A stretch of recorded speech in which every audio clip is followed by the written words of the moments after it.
Are you looking to become a mensch? Welcome to the Mensch Podcast, the show that guides and inspires Jewish youth and turns them into change makers. Today is Friday, April 10th, and we're talking about something extremely prevalent. What it means to grow up in this world as Jewish teenagers, handle pressure, and navigate through a world of changing expectations and realities. Joining us today to discuss this topic is Merav Berger, the Director of Youth First Programs at Jewish Family and Children's Services. Merav directly works with teens, helping build relationships, leadership, confidence, and real-life skills through programs focused on mental health, community impact, and personal growth. Merav also has a PhD and years of experience in youth development, so she brings both the academic understanding and real-world connections to what teens are actually going through. On a more personal note, as someone who's known Merav for many years, I can say that she is truly a one-of-a-kind person and always shows up for teens no matter what. So today, we're going to talk about what teens are actually dealing with, how to build resilience, and what it actually means to become a mensch. So with that, Merav, welcome to the Mensch Podcast. Hello. Thank you so much for having me. This is really exciting, and I'm really just happy to be here and to chat with you too. And you said such wonderful things and really put it in a nutshell. So thank you for that great introduction. Thank you so much for being on. And to start off the podcast, what inspired you to work with teenagers in youth development, and what did you study that led you into this field? So my background is in theater, can you tell? Psychology and Jewish education. And I kind of made my own career path by mushing all of those together and transformed over the years and went through a lot of different populations and fields to where I got here. But the one commonality between anything that I've ever done throughout my whole life, it was this sort of innate desire to help others. High school was not easy for me, and I had a few solid, trusted adults and teachers that really helped me. And I guess I always just wanted to be that for someone else. And then when I learned that JFCS was hiring a few years ago, I was really excited because JFCS philosophies and values and missions are completely aligned with my own, strengthening individual families and the community, contributing positively to the world. I always laugh because it kind of sounds naive. But I really do want to make the world a better place. And I know I can't do it on a grand global scale, but I can do it within my little circles in life. And so drawing on my experience in theater and acting, I had a BFA from Boston University in acting. And then I did a master's at Lesley University in expressive arts therapies and mental health counseling, specializing in something called psychodrama. And then I did my PhD in that and working in education, drawing from all of those. And then my own personal life experience. I feel like this is where I need to be and what I want to be doing, how I got here. That's super cool. I love how it's more of like a non-traditional path, and it's like you took a little bit of all of your interests and kind of blended them together. Yeah.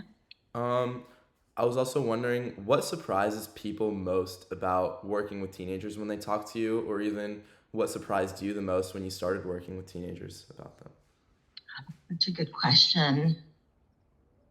I think it's how deep teens really are. Like, a lot of people think that teens are thoughtless or careless or selfish or frivolous, don't have impulse control and all that. And my experience has been that teens actually think, feel, and care deeply about things. And although it is true that some of those aspects of the carelessness and impulsiveness, like biology, will be biology, right? So that's kind of what you're supposed to be doing. And yet I feel like the teens that I've encountered and worked with, their ideas and their visions and their way of looking at things comes from a place of caring like deeply caring about now and the future, and not from a place of like disregarding or disrespecting the past. And I think a lot of people think like teens don't care about what happened in the past. And I don't think it's that you don't care what happened in the past. I think it's just you're so driven on now and forward, which is really the way to be. And I think that surprises a lot of the adults, that you actually really do care and think about things. And so it's a nice surprise, I think, for most people, most adults. Well, on behalf of teenagers, thank you for noticing that. Yes. You're also really funny. Like, you guys have a really good sense of humor. That might say something about my sense of humor, but yeah, building off of that, you mentioned how like youth has a lot of certain skills that maybe adults don't see. What skills do you think that young people need the most today to survive in professional and just social aspects of life? Even on a college campus. Okay, so this is kind of like a two-parter, because really the skills that I think that teens need the most today is like cooking a meal, getting somewhere without GPS, sweeping with a broom, knowing how to make a daisy chain out of flowers, a handshake, right? In general, like just learning to function happily and contentedly without the technology, and like really learning how to connect with humans in a one-on-one, or like even if it's a group, but you're still like connected. I think those things are really important. And, you know, in the framework of how you're asking the questions, the reality is you need to have some kind of handle on AI. You need to have some kind of handle on like how to move in the world that invites others. It's like Ruth Bader Ginsburg said, you know, it's when you're, I'm paraphrasing, but something about like when you're leading the justice, make it so that people want to join you, right? Like, so it's really, I think about being on top of where the world is, and balancing that out with being able to cook a meal, getting somewhere without GPS, right? It has to be both. You can't just focus on one thing. So that's why I'm leaning more towards, you're going to get the advice about getting good grades. I'm talking about sit down in a field of grass and learn how to make a daisy chain. That's something I think is lacking. I love that. I feel like if we ask most adults right now, they'd say a more technical answer. Like, oh, you have to learn AI, you have to catch up to everyone, learn all this. But I think people often overlook like the simple soft skills of like just communicating with other people or knowing how to be independent and live on your own. So I think that's really important. Yeah. And get lost. Go somewhere you've never been before. Turn off your GPS, get lost, and find your way back. I mean, that's so much fun and so adventurous. And you meet and see things that you otherwise might not get to. And it adds some spice and herbs and to your life's, you know, we're all cooking in life. So it's something that just adds flavor. Yeah, we'll have to try that out. Okay, so moving on. From your experience working with teens, what do you think is the biggest challenge they face right now that people don't talk about enough? Okay, so luckily in today's times, there is quite a lot of awareness and discussion around teen development and well-being, which is a great thing. Like, we're talking about things today that we didn't talk about when I was a teen. But something that I feel like is a challenge and that isn't really talked about is this, and I might sound a little radical to some people, but is this concept or idea that you have to go to a four-year college right after high school. I don't believe that. I think that there are other options that are just as valuable, and that because it's not talked about, there's often, even to this day, it was the same way when I was a teen, but there's like this stigma, like, oh, you're not going straight to college, you're not going to a four-year, you know. One of the things that I've always taught my kids, like my personal kids and everyone I've ever worked with, is find something you love. get really good at it. Okay. And whatever that looks like, whatever getting good at it means, that's what you need to do. So getting good at it might mean going to a four-year college, but it also might mean going to a trade school or traveling for a year or taking a gap year or getting a job, right? Like, or doing a junior college. Like there's so many other options of like how to get good at the thing that you love. And then when you're really good at it, go out and make money doing it. It's really that simple. Find something you love, get good at it, and go make money. And I feel like the pressure for teens to go this like whole other route. A lot of teens are like, I'll just do a liberal arts education because I don't really know what I want to do, right? So find that thing that excites you, that you love doing, and then do what needs to be done within the realm of that thing to get good at it. And then make your living. I read somewhere once, and I this is not like a direct source, and like it may be different, but I remember hearing or reading somewhere once that like we spend 75% of our adult life at work or like working. And I remember hearing that and being like, what if you hate your job? Oh my God, that means like 75% of your life is like unhappy. So why do that? So I think that adults don't talk about that enough. School counselors don't talk about that enough. Certainly parents don't talk about that enough. And I feel like there's a lot of academic pressure on teens that could so be alleviated if we just understood the reality of the world. And that is that different paths have different paths.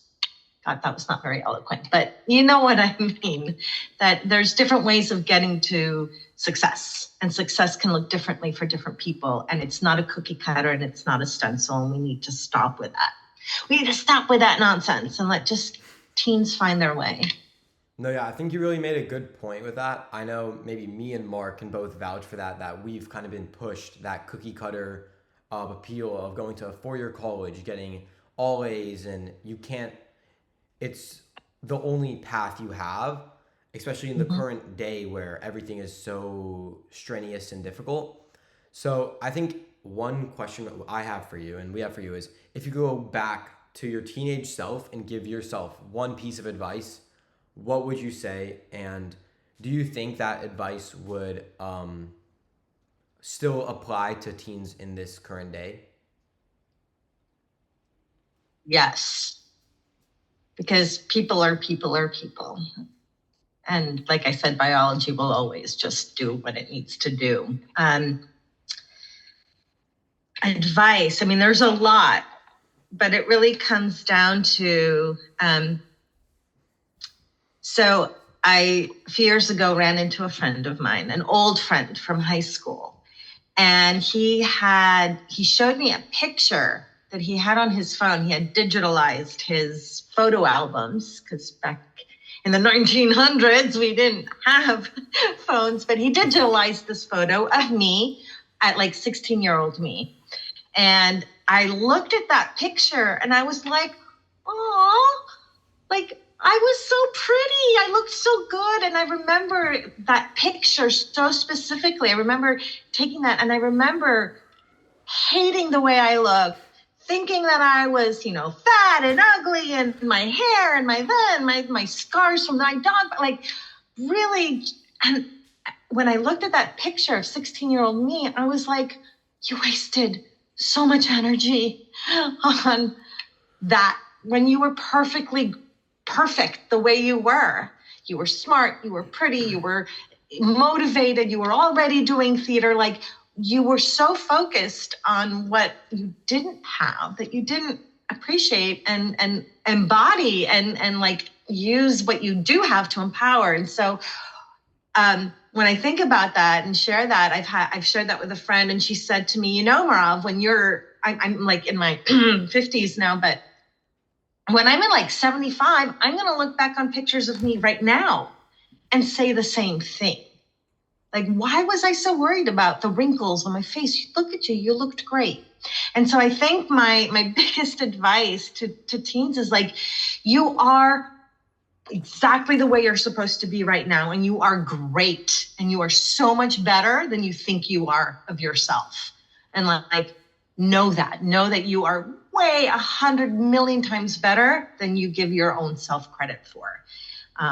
Hold on to that idea, because you will see it looking back, and just even I today have to remind myself of that now. So where you are and how you are is how you're supposed to be.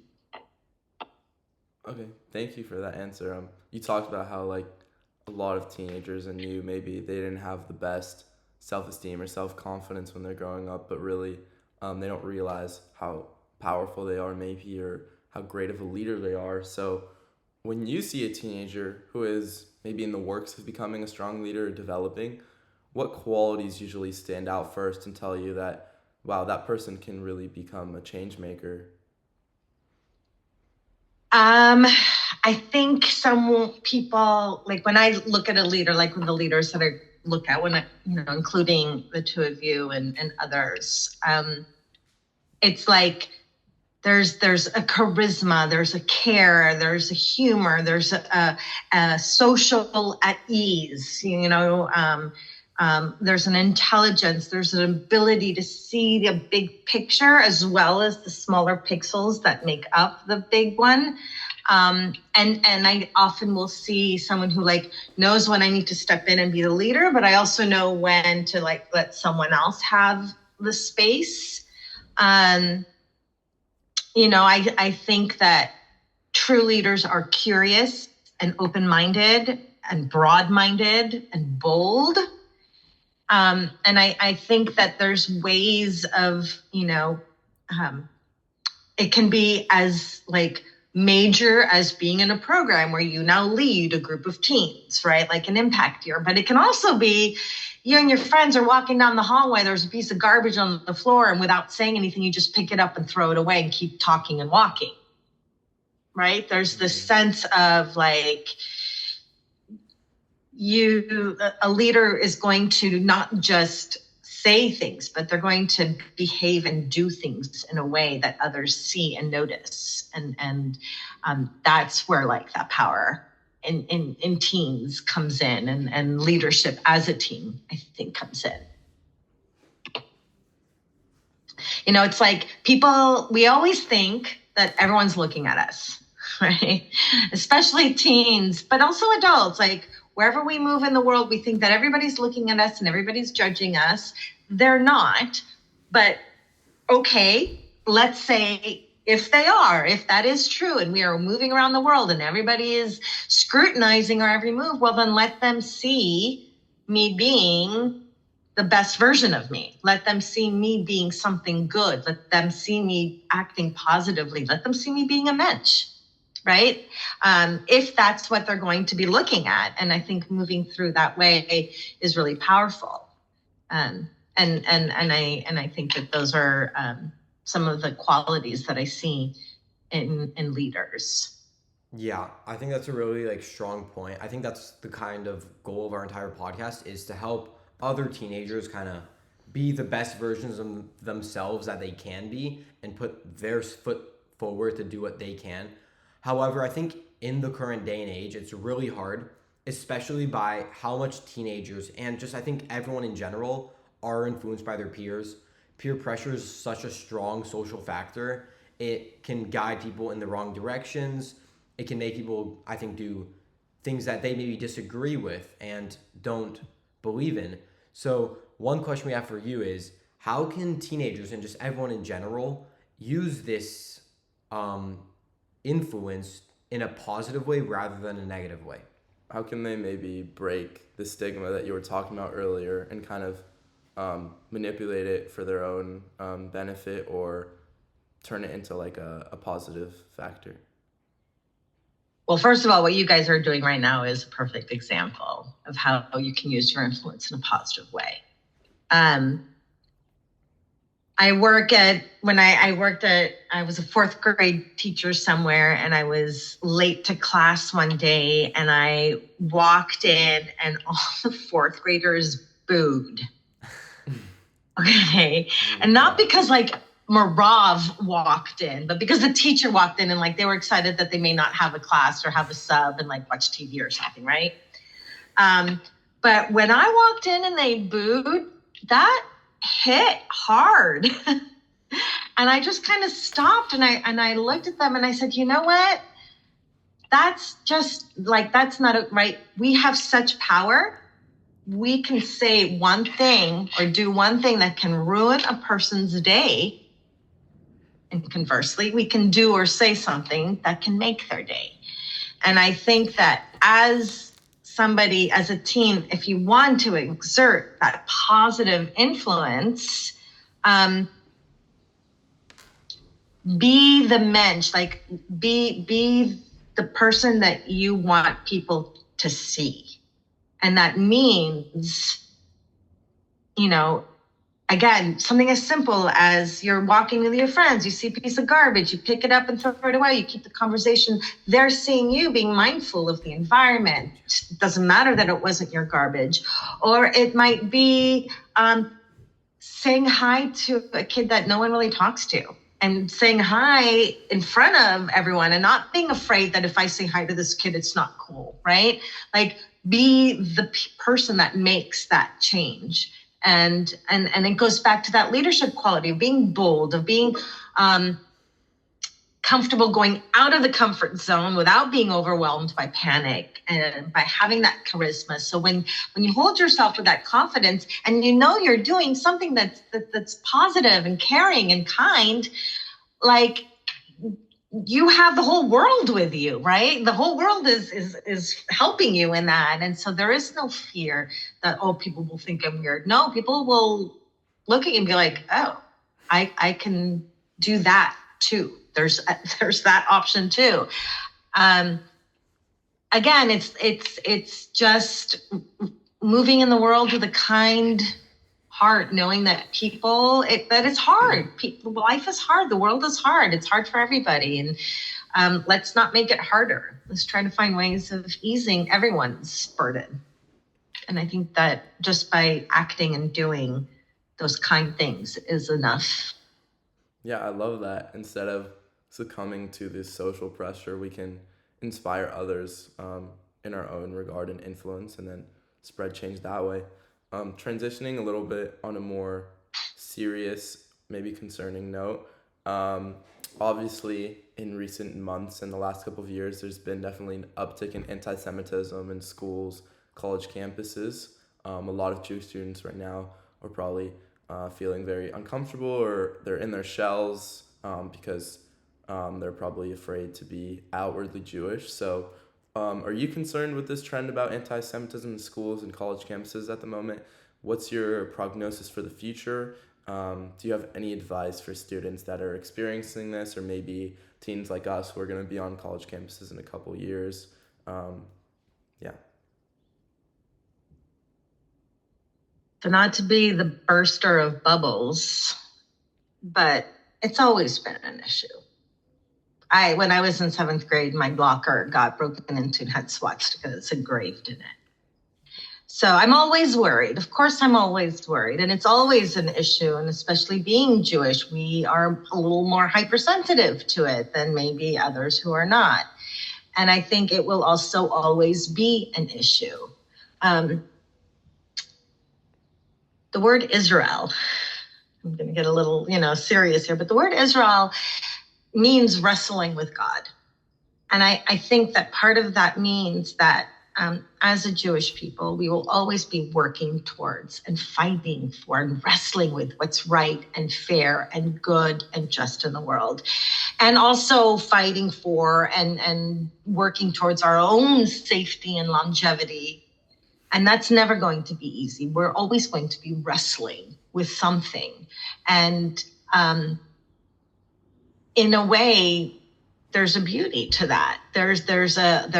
Because what that tells us is that we have to work towards the peace. We have to work towards that. And it's never going to be perfect, but we can know that we are also not perfect and that it's okay to ask questions and to struggle and to stand strong with that. And then I think there's also this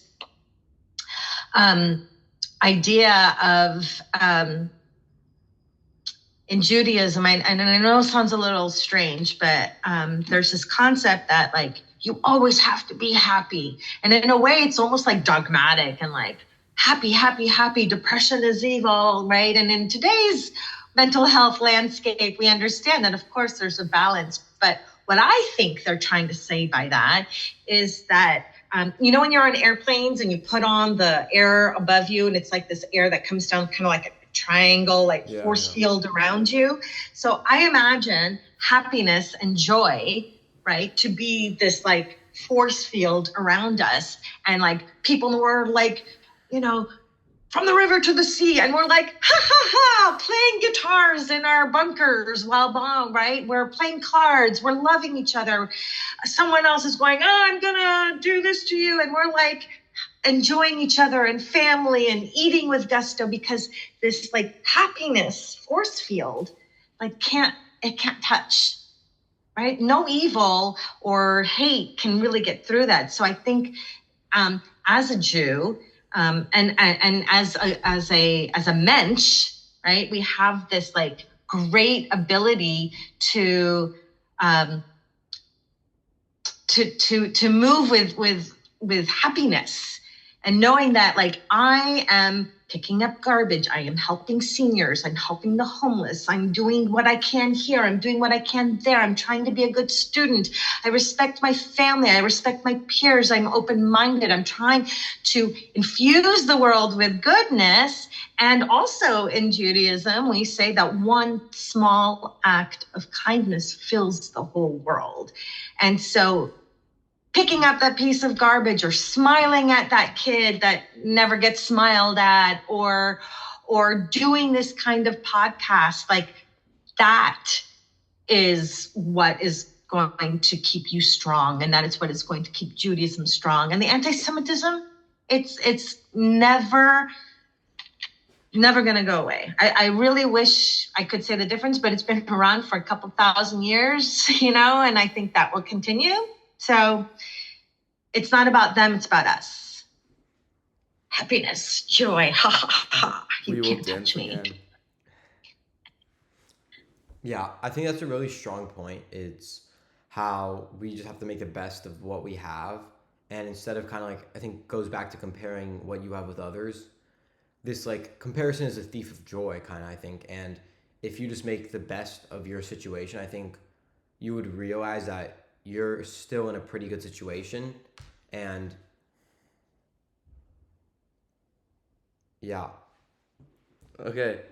So this is similar because obviously you just talked about kind of the Jewish community needs to be impenetrable. Like we can't let the people that are against us and that hate us kind of bring us down. We need to be kind of numb to that and live in our own kind of independent reality. So after working with so many young adults, what gives you hope about the next generation? Is it this ability of them to kind of keep within their own and be happy even when, externally they're getting persecuted or discriminated against? One of the things I tell all the people, all the adults around me when they ask me about my work is I say, you know what, I'm really worried about tomorrow and next week and maybe even next year, but long term, like when you all become adults, I have zero concerns. And in fact, I'm excited and I'm looking forward to, I'm like, well, you guys hurry up and become the adults in the room already so we can fix this madness. But I think that the hope that I have from and that I get from you all is that, first of all, is that humor, that lightheartedness and that funniness that you find. And again, that's that happiness and joy that you have. I mean, that goes such a long way in life. And I can see your individual and collective intelligence. Oh my gosh, you guys are so bright.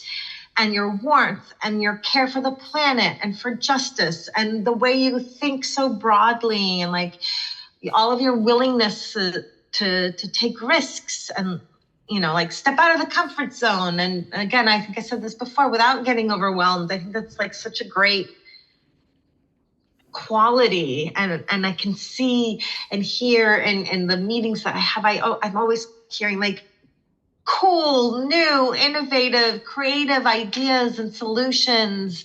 And so really there's so much hope. There is so much hope. And it's not even a hope. It's just like a knowing and a waiting. Like, okay, come on. I need the next 5 years to go and fast forward so that we can get to you, incredible people starting to make better and kinder decisions. And so you're all going to do like 5-10 years from now, you're all going to be doing amazing things. And I am here for it. Just please remember, as commoners, when you are out there making the world a better place. That's all I ask. We'll remember you. Okay. We have a couple more questions for you.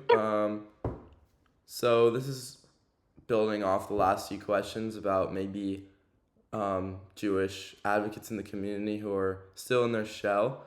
They maybe lack the confidence or the chutzpah to actually be present in their communities. What would you tell them? They want to stand up for their peers. Maybe they're in some tough situations in their school. How can you motivate them to build some courage and, become advocates within our community? I think start with do what you can in whatever way you can. And again, this concept of one small act of kindness fills the whole world. So picking up trash, saying hi, offers a neighbor or a senior help with their lawn or their grocery. When you're walking down a street, smile at the people walking by you. It's major. It is major and makes a major difference. And I think there's nothing more Jewish than being kind-hearted and helpful, right? It goes back to what we were saying, how if people are looking at us, they're not, but if they are, let them see us being our best selves and like just being a mensch, a person of integrity and honor. And that's really the most Jewish thing you can do. So start with those little things. You don't have to be the person that's up on the soapbox saying, we should, like, you don't have to be the whole loud leader. You don't have to be that way. You can do small things and move with integrity. And that's you being your best Jewish self. Other people will see that because, again, they're watching, not watching. But when they are watching, that's what they'll see.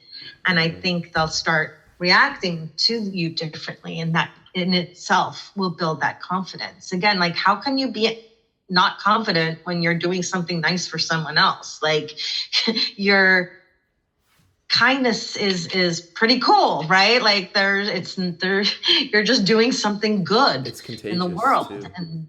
And that, like, why would you be insecure about that? So start small, do what you can, just be a mensch. One thing I really liked what you mentioned is that Judaism is kind of just like being the best person you can be. And you kind of, I think, gave a different narrative to what Judaism is versus what maybe a lot of people might think it is. I know a lot of people think Judaism is just a religion or an ethnicity or culture. Strict, yeah. But in your opinion, what do you think Judaism is? I think more than just the religion portion of it, but more as the guideline of how you should live life.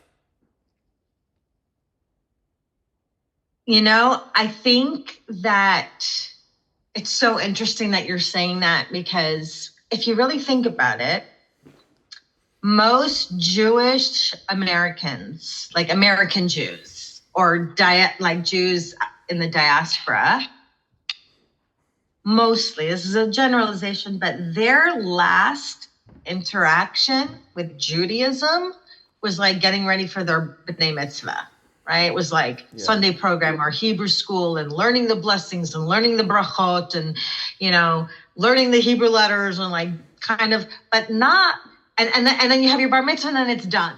And now you're an adult. And the last thing that you remember about being Jewish was when you were 12, 13 years old.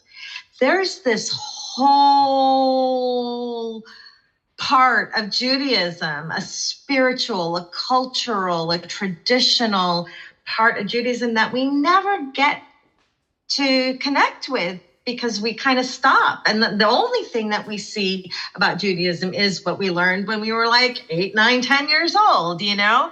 And that's really almost sad when I really think about that. And then I think that there is more to being Jewish, like you said, than the blessings. And it's one of the things that in my work that I hope to show that, like, there's values, there's these incredible wise understandings. Like, Jews have been deliberating the concept of stress and peer pressure and, you know, depression for thousands of years. And we have people who have smart, intelligent people who have said things about these things, and like, and then there's this whole beautiful spiritual side of it. And then there's like the whole like, there's so many things about being Jewish that we don't realize. And I think, again, starting with the simple, the very like bare bones of it. There's like the story of Hillel, a rabbi. Someone came up to him and was a non-Jew and was like, if you can teach me Judaism, you know, if you can convince me to become a Jew standing on one leg in less than a minute, then I'll do it.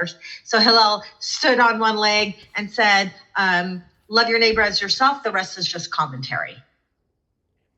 Right? Like, that's, and so it really just comes down to this concept of kindness, tikkun olam, working towards a better place, doing what we can to make it as positive and loving and caring and kind and gentle as we can. And the rest is just commentary. Yeah. The rest is just food, religion, but it's really about being a mensch. Mm-hmm. That's what it comes down to. Start with that. I think that's a really big point of what Judaism is. It's like helping your neighbor, like yourself, you kind of mentioned. Like, that's, I think, the reason why us as a Jewish community, as a Jewish people, have been able to be so successful in life. It's because instead of bringing others down, we just bring our community up along with us.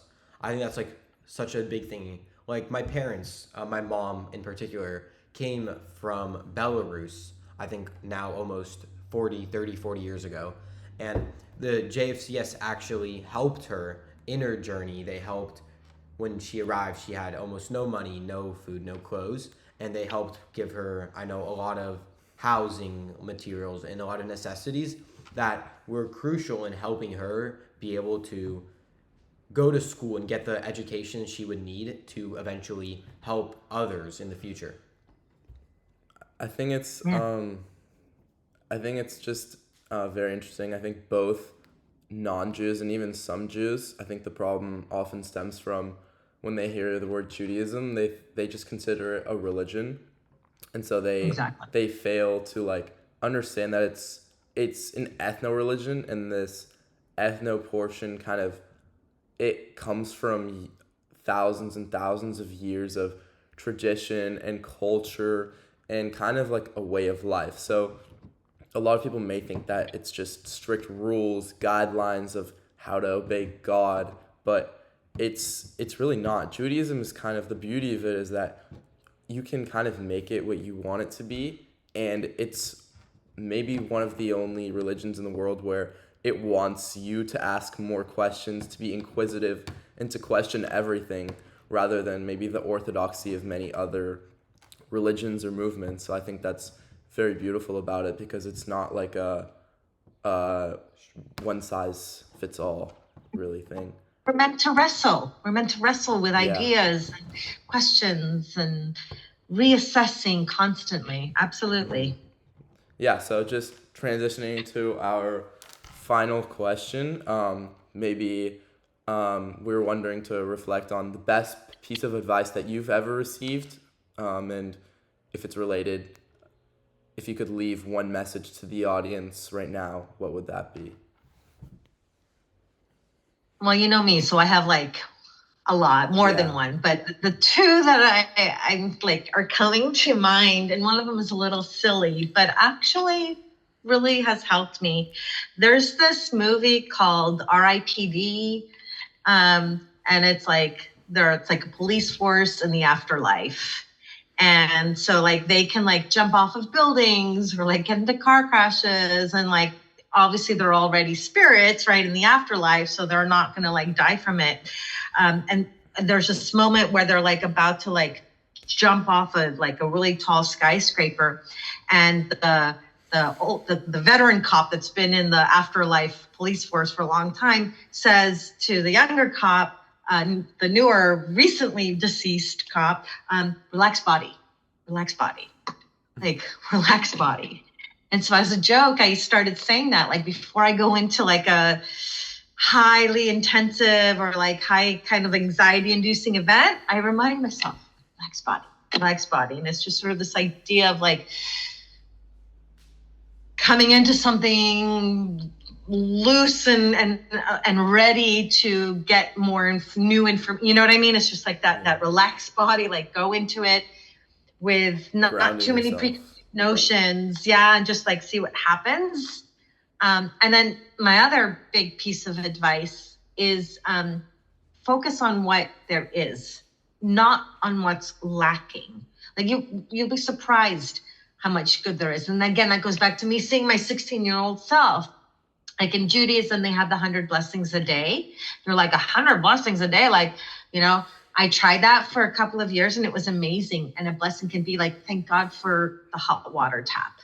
I don't have to like boil water in the fire and like, right? Thank God for a shower. Thank God for M&Ms, right? Like those are blessings. Those are things I have. And when I'm thinking about what I don't have, like, what's the point? That's a nothingness. That's a non-starter.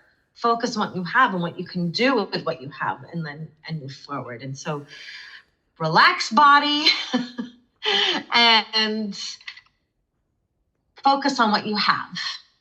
Work with what you have, not what you don't have. Yeah. Those are my two biggest pieces of advice. I feel like that's, I think, just beautiful, and it really shows how just you need to look at the positive, and if you look at the positives, you're going to realize that you're much more blessed than you maybe might think you are. And even though you might have some hardships, those hardships are just going to make you a better person and help you grow. And you should appreciate, I think, even the hardships, and even you like being able to experience hardships that aren't in reality life or death, but rather just how to grow. And yeah, they're flavors to your life's menu, right? Like when you look back, they're going to become part of your narrative, part of your life story.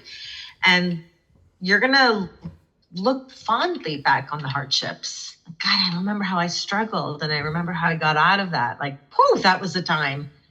But here I am, stronger than ever. Happiness, joy, ha ha ha, can't touch me.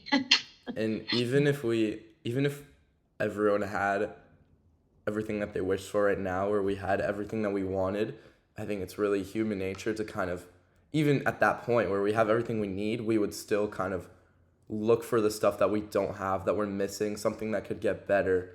So it's kind of like a paradox in that sense, that I don't think like it's possible for us to be fully content or fully happy with what we have, but it takes a lot of wisdom to understand that, and to understand that we have to be appreciative of what we have, and take what we don't have also as something that we can strive towards, or be thankful that we haven't had the opportunity to come across it yet. Yeah, I agree, 100%. Okay. It's hard moving through the world, but it gets easier when you move kindly. Thank you so much. Also, people do more things for you in that way. Like it's just a two-way street, right? Like karma does come back. Definitely. Thank you so much, Merav, for joining us today. We really appreciate your insight. I think you had a lot of very eloquent and applicable points that our viewers could take home today. Mm-hmm. I hope so, and thank you for having me and giving me the opportunity. I think you guys are doing a great service. So thank you for letting me be part of that. Thank you so much. See you next time.